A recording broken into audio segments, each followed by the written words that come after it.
everyone. Welcome to another episode of ChristiTutionalist Podcast.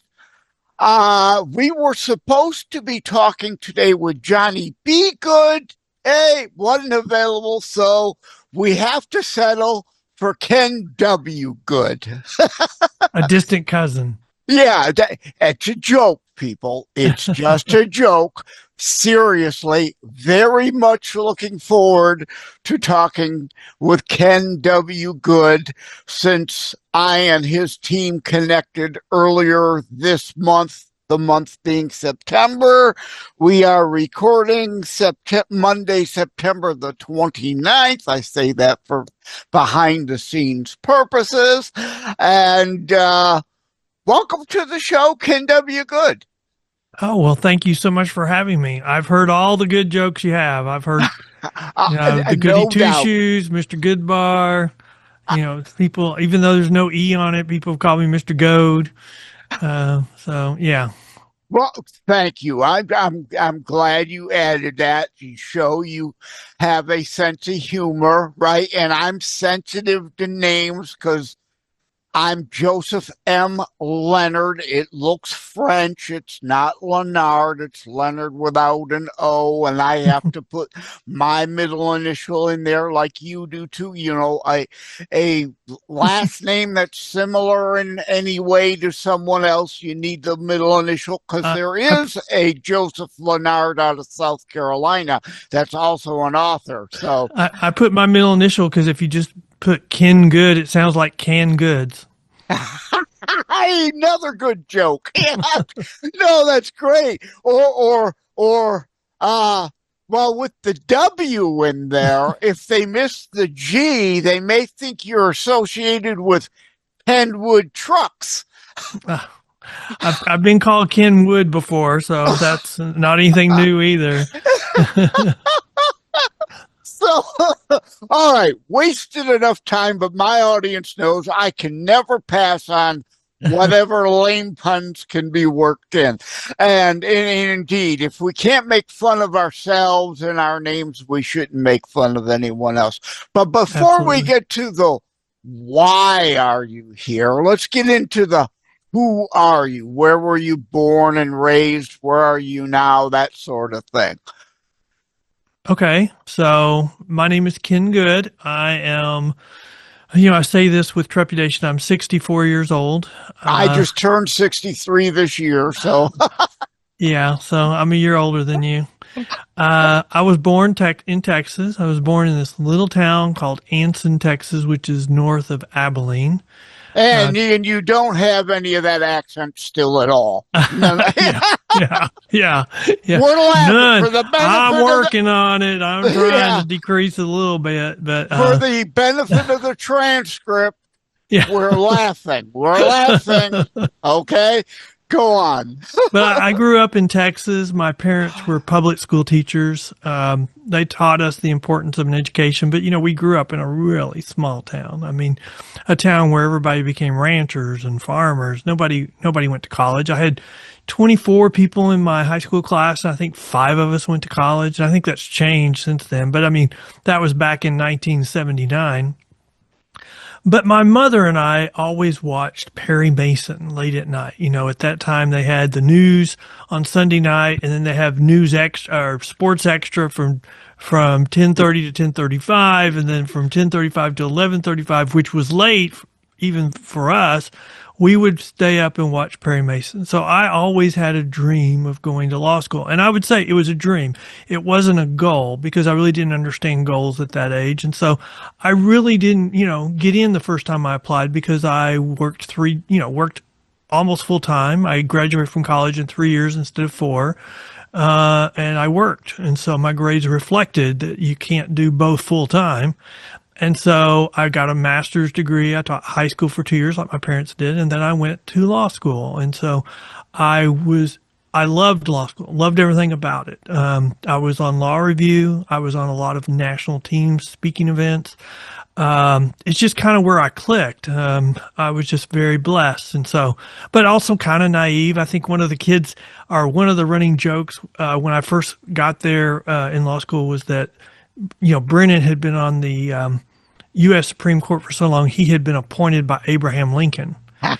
And it took me several months to work out in my head the numbers to realize that there was no possible way that Brennan had been appointed by Abraham Lincoln. And so I was like, oh, that was a joke. Okay. I'm just naive. I didn't realize it. So, I graduated from law school in 1989. I moved to Tyler, Texas. I was working for a large firm that had a Tyler office. And so I've worked there for like 12 years with the same group of guys. The guys, the person responsible for teaching me how to practice law. And so I started kind of specializing in the area of bail law. I am Texas counsel for several companies, and I'm on the board of directors of the Professional Bondsmen of Texas. I'm on their legislative team. I testify and help influence bills at the state legislature.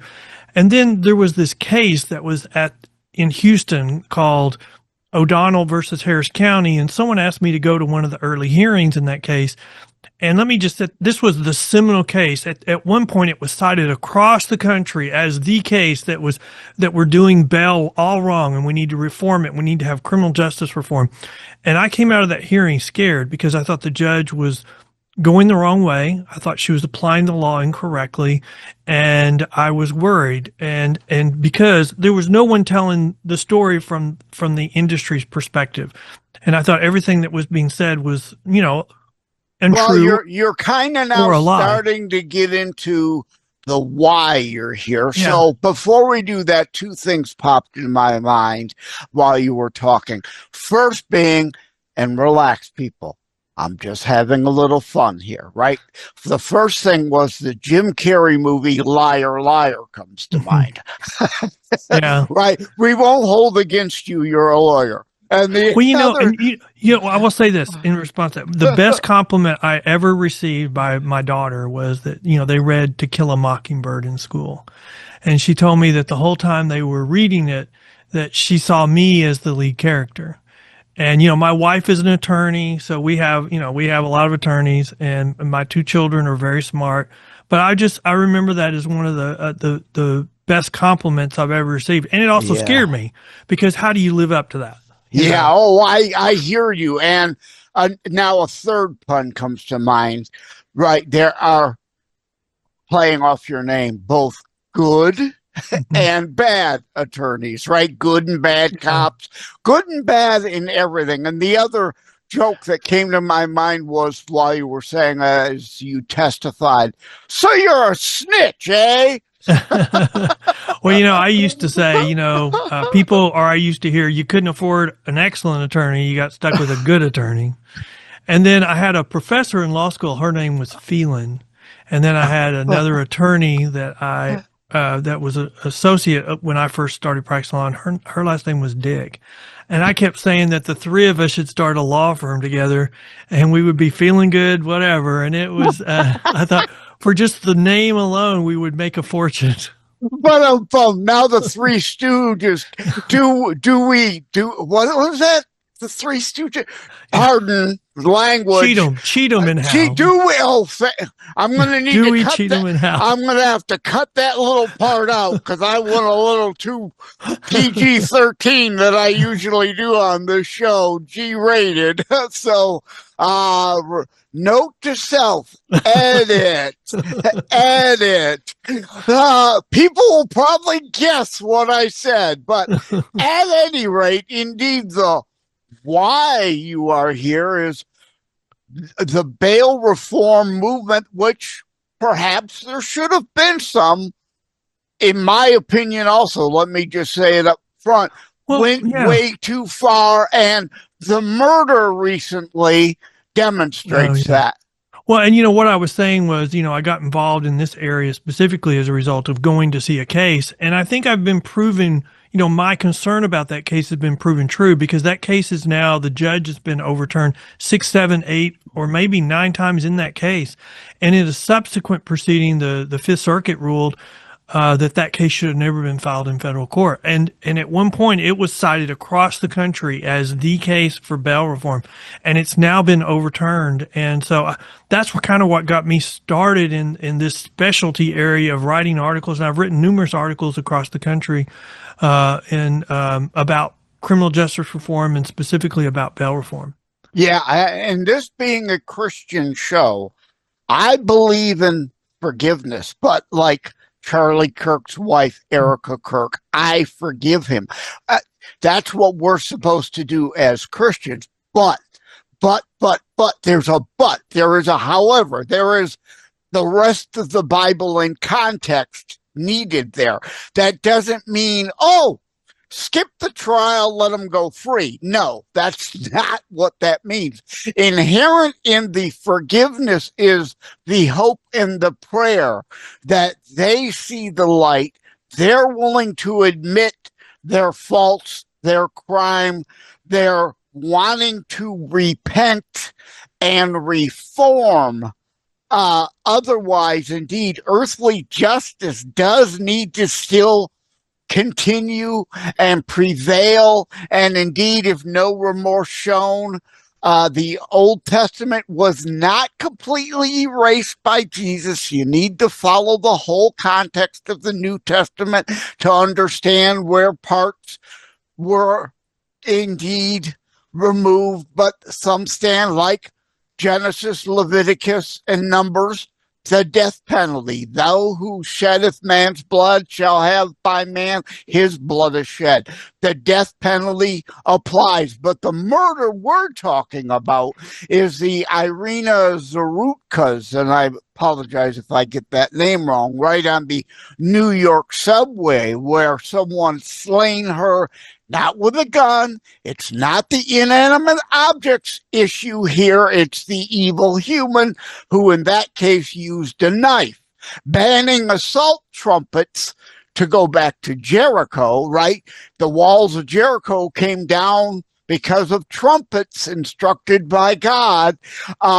Should the Jericho survivors to, mitigate their feelings, ban assault trumpets? Right? The idiocy of the inanimate object blame is ridiculous. But yeah, the person who murdered Irina had many offenses where he should have been locked away. The murder would have never happened. Same with Kate Steinle, same with Molly, same with, those were illegal aliens in that case, or illegal immigrants. Well, we're getting more and more examples of these things. I mean, look at Charlie Kirk. I mean, my family and I are very strong Christians, and so we have a firm foundation in the Bible, and we have a good relationship with the Lord. But, we're supposed to give unto Caesar the things that are Caesar's. That doesn't mean we give up public safety because we're Christians. We're not supposed to turn the other cheek and say, okay, there's no consequences. I mean, and, we live in a time where people take advantage of your Christian faith and they'll use it against you. And we see that. Look at what Charlie Kirk did and how he was just going to college campuses because he cared for youth of America. And he was just having a civilized conversation, but that's not the way it was portrayed. It was portrayed in the news that he was a hate monger, and that as a result of that, someone decided that they needed to end his life because he was full of so much hate, which could not have been further from the truth. Now we have examples of, because of the hateful language, people are, we have a guy that showed up in Dallas just last week and started shooting at the ICE facility. And the very first thing on the news you hear is that he's a right winger, possibly because the people that got shot were ICE detainees. And what they don't report is how many times he was shooting. It was just scattershot trying to get anybody. And he ended up shooting the very people that he thought he was helping. Yeah. That's a good example of criminal justice reform, bail reform across the country. Even if you want to argue these are well-intended people, I'm not sure that that's true for their whole coalition. A lot of times the very people they hurt are the people they claim that they're wanting to help. So, the 50% of all murder victims in the United States are young black males, and by and large, the people that kill them are young black males as well. And so somehow in this whole debate, oh, you're not allowed to talk about that. That's an inconvenient we're favoring fact. The young black male murderers over the young black male victims, and that's turning everything on its head. It's just absolutely it's crazy. And yes, literally, I said we're recording Monday, the 29th of September, just yesterday also. And of course, they're trying, it's got to be a right winger shot up in LDS and set fire to church in Grand Blanc, Michigan. No, these are left-wing radicalized people, and the evidence shows it no matter how much. And for any and every Timothy McVeigh, which I'll concede as a right-winger, example you could legitimately give rather than lie like you are about these cases. Well, but I've got 9,999 examples of the other. But the party has moved so far to the left that they have created this rhetoric that causes people who listen to it and have mental issues to think that they need to do something about it. I saw a good article, I think yesterday as well, summarizing and even showing a speech from President Clinton, probably an address to a joint session of Congress where he's talking about illegal immigration. And the comment was made that speech today would be labeled hate speech and would be labeled MAGA. By the left. Yeah. And so it's the incredible part of it is if you want to just enforce current law, you're now a radical.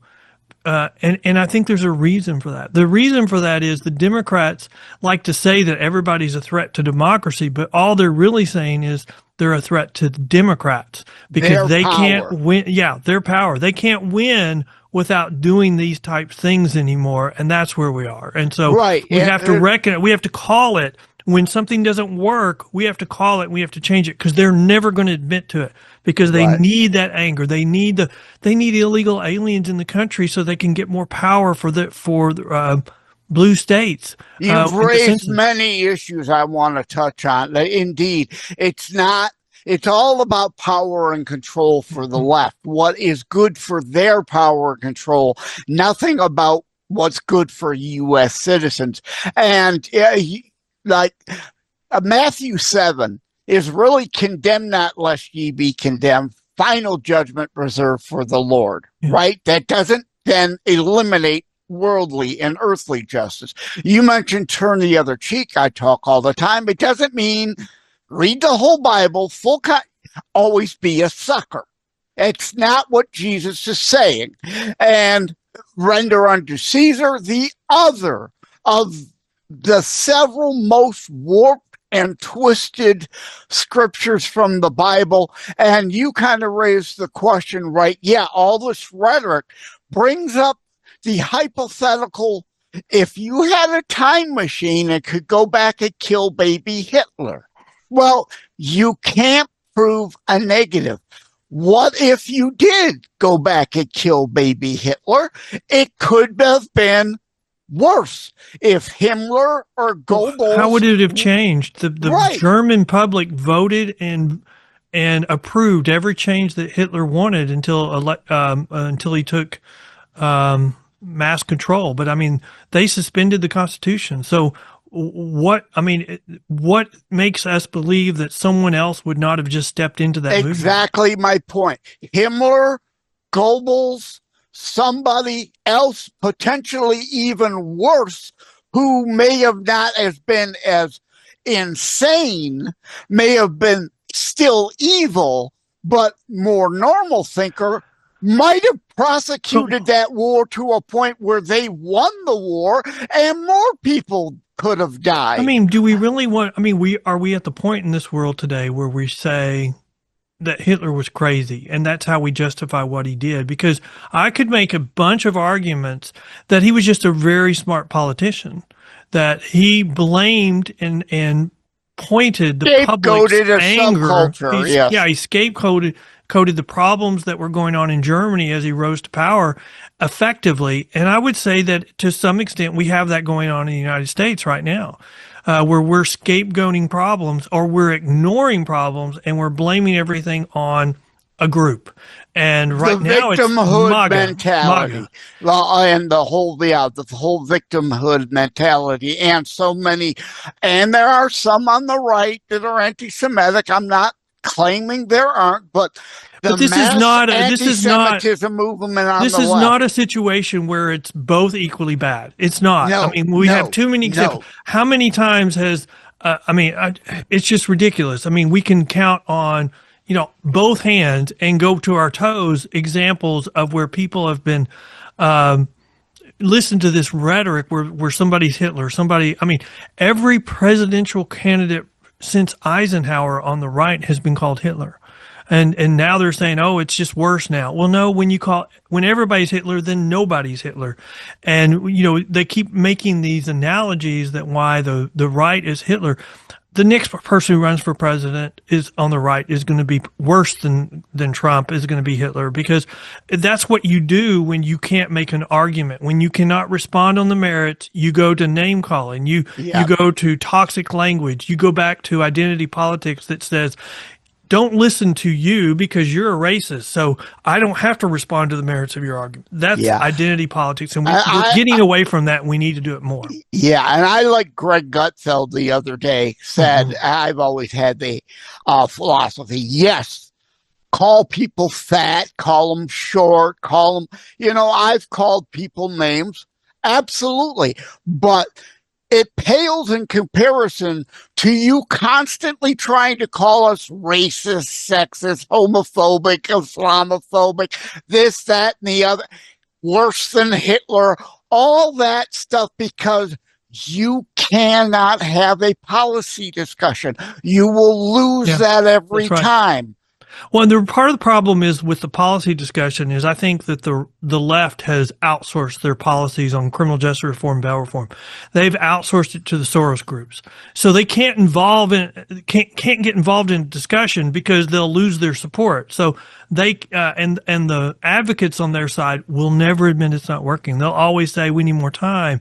They'll point to these pseudo studies that they even had their own groups write. I mean, it's ridiculous. I mean, if every time you hear something from the Brennan Institute talking about how crime is going down or it's not being increased because of bail reform or criminal justice reform, that's just Soros's groups trying to support what they're doing. And the numbers, I have a piece on Before It's News about that. Yes, absolutely. They used to write, "Oh, you don't have to believe just us." Classifications, not you Soros DAs pleading away the gun. You claim to care so much about gun violence, but then you plea away the gun charges so you can let the criminal back out on the street with a lesser plea. Well, we just had an example of the New York DA where he dropped charges on a left activist for attacking a right activist.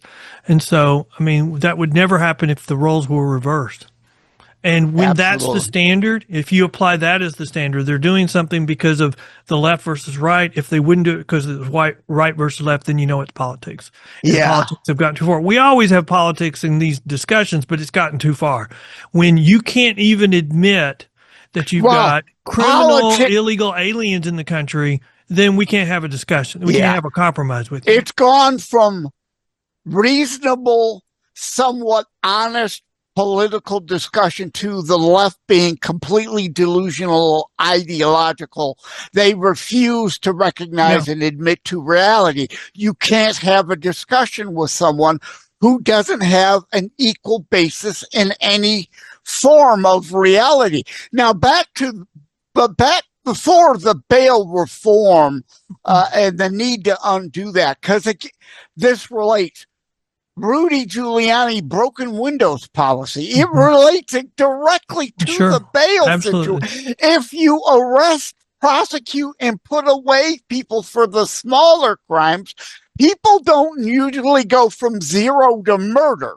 Some do, but most, right? If you show criminals you're soft on criminals, they've got no reason to stop committing crimes, and majority of the crimes are committed by a small number. And if you locked up that small number, indeed, most crime would evaporate overnight, yes? Yes, we have the same small group of people committing probably 60 or 70% of a crime in an area. And I agree with that. The broken windows theory is a proven theory for fighting crime. I mean, it's not something that was created by Rudy Giuliani. It's something we teach in our colleges, in our criminology classes about how to fight crime. The reason why it was attacked in New York was because it was so effective. And he had an R by his name.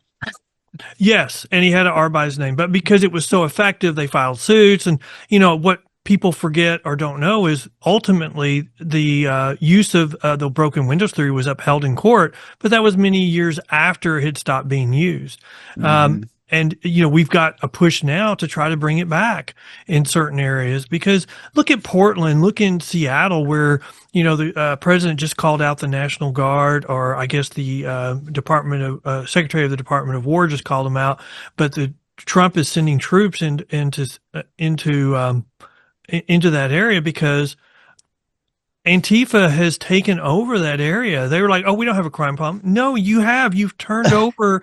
You are allowing Antifa to decide what takes place in your city, and you're bowing down to them every day. I mean, we had that happen in Seattle in 2020 because of George Floyd. They had the chop zone where they just blocked off this area and they wouldn't allow the police to come in. And so, I mean, there's been studies of that. And for that 20 something days, crime increased 178% compared to other areas. And even in the 2-block area around it, crime was up like 70 something percent. And then the whole precinct area, crime increased 25% over those 20 something days.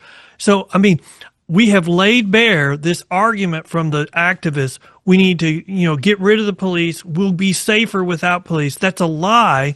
And there's no science to support it. And which is true for a lot of their criminal justice reform, bail reform movement. And it's finding the truth is very difficult.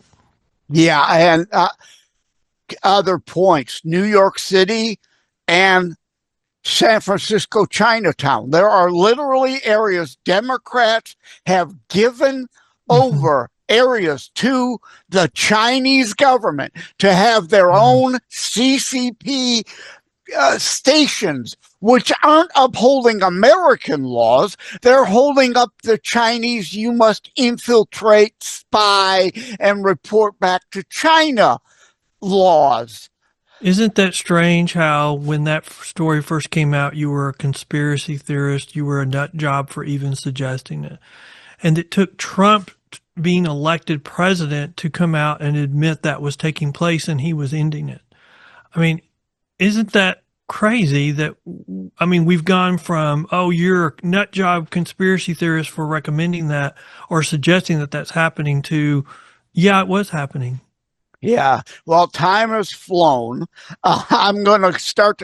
So back to the bottom line, we both agree, and I think a lot of people agree, it's for power and control purposes. Those on the left refuse to deal in the effectiveness of broken windows, as you said, and that no cash bail is a major fail. You keep letting criminals out, they keep committing more crimes. It's that Absolutely. simple. Well, it is that simple. There's no other release mechanism that performs as successfully as the private industry. So when you try all these other experiments, they fail so drastically because they have such high failure to appear rates. And as the high failure to appear rates increase, you have backlogs in cases put pressure on judges to dismiss cases. When you dismiss a case so there's no consequences on the defendant, they see that as a green light to commit more crime. It's that simple. Amen. You all now see why we preempted Johnny B. Good to have Ken W. Good. My uncle would be so proud.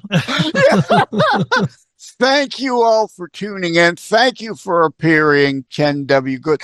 Do you have a website for people to find and reach out and all that good stuff? Sure. For more information, they can go to our website, pbtx.com, which is the Professional Bondsmen of Texas, so pbtx.com. We have a blog where we highlight important criminal justice stories, and we also have a podcast. There's a link on our menu, but it's called the Bell Post. So you can also just go to thebellpost.com. And we talk everything criminal justice. I mean, I think we're ranked in the top of the criminal justice podcast. And also, I see on the email exchange, oh, this is Elliot saying he is mediavistorpr.com. We don't want people going there. Yeah. So pdtx.com. And what was the other one again? I didn't get to write it down. Thebellpost.com. Bell or Bail? Bail, Bail. Okay, there's that that accent problem again, right? The Bail, I'm sorry, I didn't Post, thebellpost.com. Okay, that to me, I think, is the important one. Thank you, Ken W. Good, for your time. I greatly appreciate it. Normally, I would say, I don't know when this will air. I got a whole lot of interviews over there piled up. It will be a while, but sorry, others. I'm bumping up Ken. This will probably air early October because this is so timely. It has to get out. I will let you know, of course, when it drops. Thank you very much, sir.